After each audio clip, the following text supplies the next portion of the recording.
Bismillahirrahmanirrahim. Assalamualaikum warahmatullahi wabarakatuh. Perkenalkan, nama saya Fardawati Alulu. Saya mahasiswi program studi Hukum Ekonomi Syariah Fakultas Syariah di Institut Agama Islam Negeri Manado atau yang biasa dikenal dengan IAIN Manado. Pada video sebelumnya, saya sudah memaparkan materi tentang gambaran umum asuransi syariah dan perkembangannya di Indonesia hingga saat ini. Nah, pada video kali ini saya akan menjawab pertanyaan-pertanyaan yang diajukan kepada saya pada video saya sebelumnya. Yang pertama, pertanyaan dari Zidan Ismail, yaitu bagaimana solusinya agar umat muslim mau menggunakan asuransi syariah yang sesuai dengan prinsip Islam.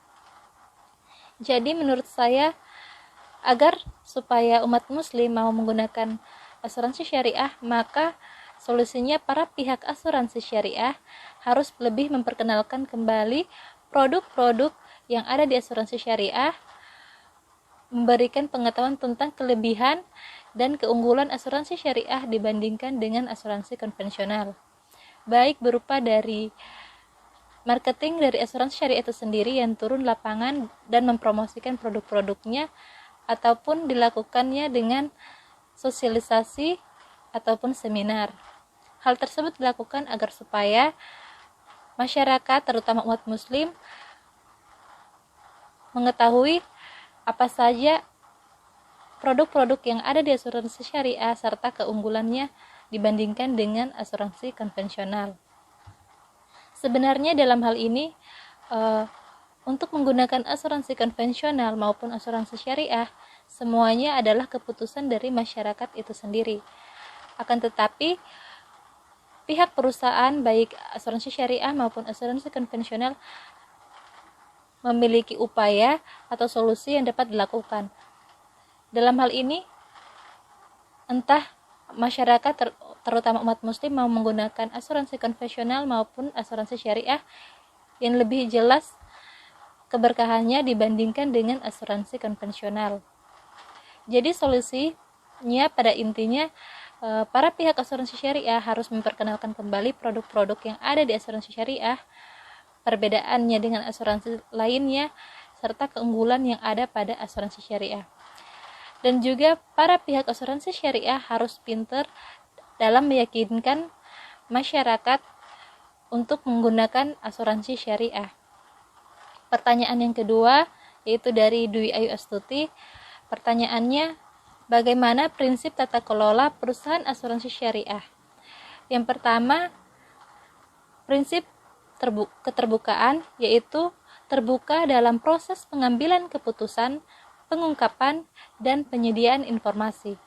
Yang kedua, prinsip akuntabilitas, yaitu terdapat kejelasan fungsi dan pelaksanaan pertanggungjawaban organ asuransi syariah. Yang ketiga, prinsip pertanggungjawaban, yaitu kesesuaian pengelolaan dengan ketentuan peraturan perundang-undangan di bidang perasuransian.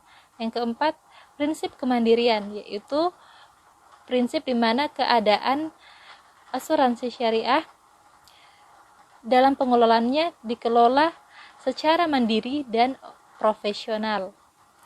Kemudian pertanyaan yang ketiga dari Afifah Andrea Aslin Asrin, yaitu pertanyaannya, bagaimana peran lembaga asuransi syariah di tengah pandemi COVID-19? Jadi menurut saya, peran lembaga asuransi syariah di tengah pandemi COVID-19 ini sangatlah penting. Mengapa saya katakan demikian? Karena lembaga asuransi syariah ini berperan dalam memberikan premi atau bantuan di antara para peserta untuk menangani resiko. Nah, di tengah pandemi COVID-19 ini, sebagian besar masyarakat kondisi keuangannya menurun, baik berupa dari kebijakan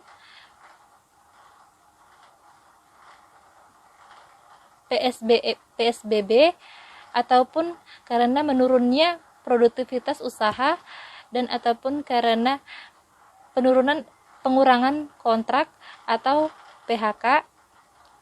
Dalam hal ini,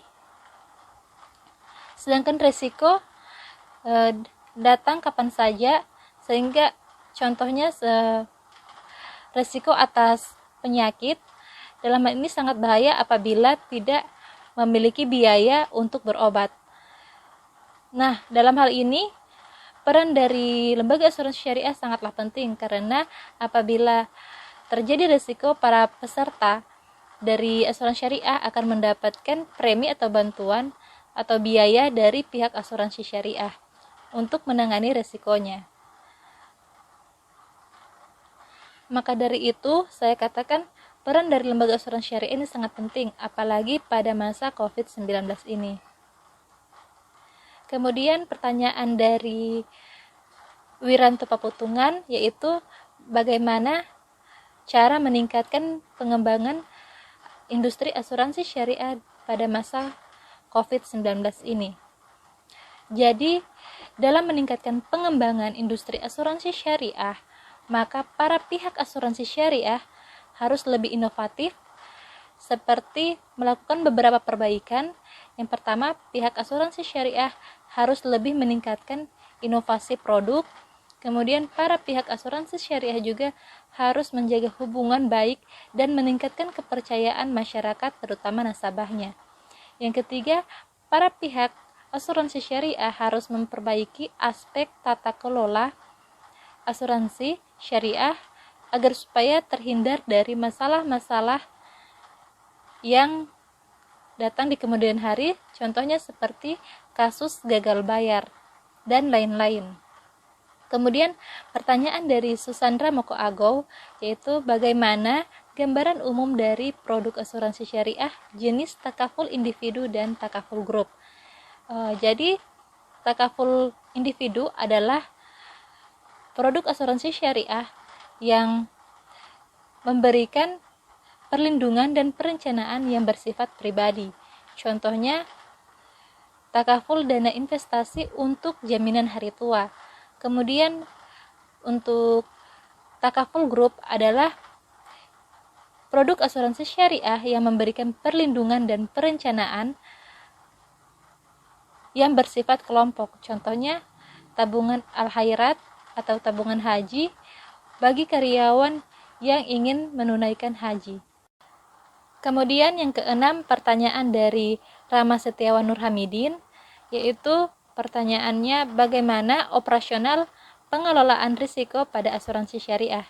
Apakah terdapat perbedaan operasional pengelolaan risiko dengan asuransi konvensional? Jadi, operasional pengelolaan risiko pada asuransi syariah berdasarkan prinsip membagi hasil atau sharing of risk.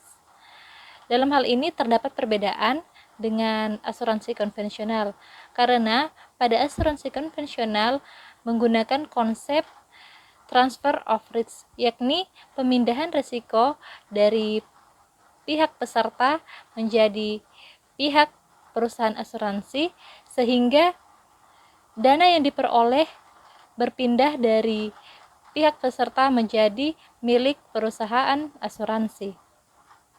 Kemudian pertanyaan yang ketujuh, yaitu dari Abdul Razak Oli'i. Pertanyaannya, bagaimana konsep akad tijarah pada asuransi syariah? Jadi, akad tijarah adalah akad pada asuransi syariah yang bertujuan untuk mendapatkan keuntungan, atau dalam hal ini bertujuan komersial atau bisnis. Contohnya seperti mudharabah. Kemudian yang ke-8, pertanyaan dari Nadila Lahabu, yaitu pertanyaannya bagaimana pengelolaan investasi pada asuransi syariah. Jadi pengelolaan dana investasi pada asuransi syariah yaitu dapat dikelola dalam bentuk apa saja sesuai dengan kesepakatan, dan selama hal itu tidak mengandung unsur-unsur yang dilarang dalam Islam. Pada asuransi syariah, posisi perusahaan yaitu hanya sebagai perantara yang mempertemukan nasabah, mengumpulkan dana, dan mengelolanya sesuai dengan kesepakatan. Kemudian yang ke-9, pertanyaan dari Humaira Tawil, yaitu bagaimana konsep dari asuransi rekayasa. Jadi, asuransi rekayasa ini adalah asuransi komersial yang memberikan jaminan atas kerugian proyek. Dalam hal ini, jaminan tersebut dapat dibedakan berdasarkan jenis polis yang sesuai dengan kebutuhan nasabah.